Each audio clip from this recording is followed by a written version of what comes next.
Fred Otash wasn't your average private investigator. In fact, he might have been the most powerful man in Los Angeles that no one dared to speak about. He wasn't a celebrity, he wasn't a politician, but he was someone who knew more about both of those worlds than anyone else alive.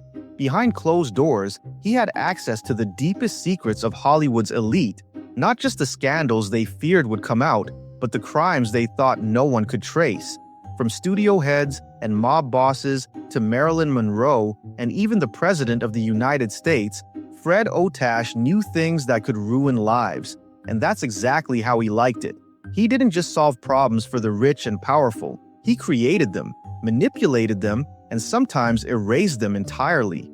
In a city built on illusion, Otash was the one man who knew the truth behind every lie, and he used that truth as currency to control people, blackmail institutions, and shape public narratives from the shadows. Otash's path to becoming Hollywood's most feared fixer started far from the glitz of Sunset Boulevard.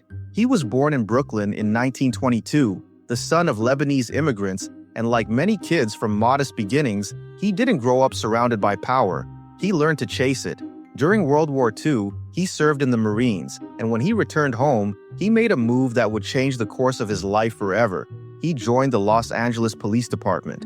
But Otash wasn't interested in writing tickets or patrolling neighborhoods. What made him different wasn't just his toughness or his street smarts, it was his obsession with information. He had a natural gift for squeezing the truth out of people, whether through conversation, coercion, or good old-fashioned surveillance. He didn't just investigate crimes, he gathered secrets, the kind of secrets that didn't belong in police reports but in blackmail folders. And soon enough, the private sector noticed. By the 1950s, Fred Otash had officially left the badge behind, but he never really left law enforcement. He ran his own private detective agency, the Otash Detective Bureau, and began building a clientele list that read like a who's who of power and privilege. He also got deeply involved with Confidential magazine, a tabloid notorious for blowing the lid off celebrity secrets.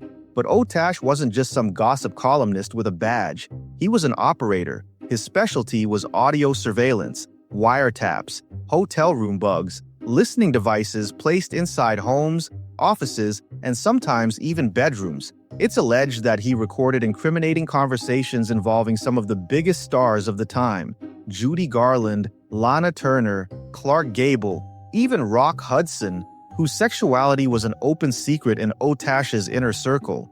And Otash didn't just sit on this information. If a scandal was valuable, he sold it.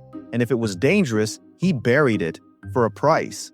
One of the darkest corners of Fred Otash's career involves his possible connection to one of the most mysterious deaths in Hollywood history, Marilyn Monroe.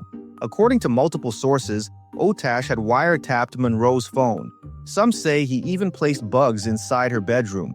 The timeline is murky, but several accounts suggest he may have been listening in the night she died.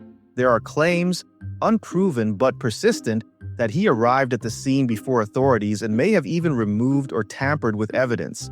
Otash always denied it, but years later, transcripts were found in his private archives detailing bugged conversations between Marilyn Monroe and President John F. Kennedy, and even his brother, Robert F. Kennedy.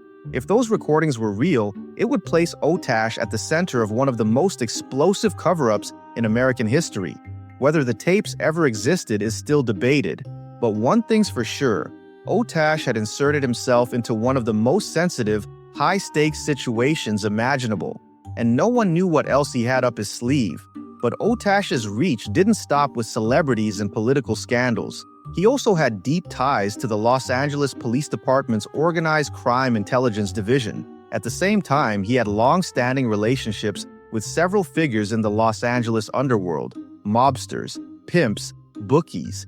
He was the man in the middle, trusted by both law enforcement and criminals, and constantly playing them off one another. If a powerful man needed a mistress taken care of, a damaging photo destroyed, or a witness silenced, they called Otash. And in return, he made sure they owed him. He built a network of loyalty not through friendship, but through fear. He had files on everyone: cops, judges, actors, producers. He didn't need to threaten them. They just knew he could ruin them if he wanted to. By the time the 1960s rolled around, Otash's luck started to shift. Technology was advancing and the government began cracking down on illegal surveillance. Wiretapping laws tightened. Courts started paying more attention to how information was gathered, and Otash, for the first time in his career, found himself under scrutiny. His name surfaced in several high-profile hearings related to media misconduct and police corruption. In 1965, he was arrested and charged with illegal wiretapping. The evidence was there, but so were the connections. As always, Otash had allies in high places. The charges never really stuck, but the message was clear. His time in the spotlight was over. By the early 70s, he had stepped out of the public eye, focusing instead on private security work and occasional consulting gigs for film productions that wanted to know how real detectives operated. He became a ghost, the kind that still haunted powerful men, but no longer made headlines. Even in death, Otash's legend didn't die. In fact, it only grew. When he passed away in 1992, many assumed his secrets had died with him, but they hadn't. In 2013, decades after his death, journalist Alex Ben Block and television critic Howard Rosenberg gained access to Otash's personal archives. What they found was a treasure trove, or a Pandora's box, depending on how you look at it. Inside were detailed files, transcriptions of surveillance tapes, handwritten notes about celebrity affairs, mob hits, political bribes, and even a typed statement claiming Otash had been hired to clean up the crime scene following Marilyn Monroe's death. It's impossible to know how much of it was real, exaggerated, or fabricated, but the documents reignited old suspicions and confirmed one thing. Fred Otash had lived in a world most people could never imagine. Fred Otash wasn't a villain in the classic sense. He wasn't robbing banks or committing murders, but he wasn't a hero either. He existed in the gray, that dangerous middle space where power and corruption live side by side. He was a man who knew how to control the story, and in a place like Hollywood, that made him more powerful than any actor or director. He didn't need a star on the Walk of Fame. He just needed a Rolodex full of people who were terrified of what he might say next. And if the price was right, he'd make sure the truth never came out, or came out at just the right time. Today, Otash's name still surfaces in books, documentaries, and conspiracy threads. His story is being pieced together from declassified documents, biographies, and interviews with people who remember just how dangerous he really was. And while a lot has changed in Hollywood, one thing hasn't. The most powerful person in the room is still the one who knows everyone's secrets. Fred Otash didn't build that system. He just mastered it. And if he were alive today, you'd never see him coming. But you'd always wonder if he was listening.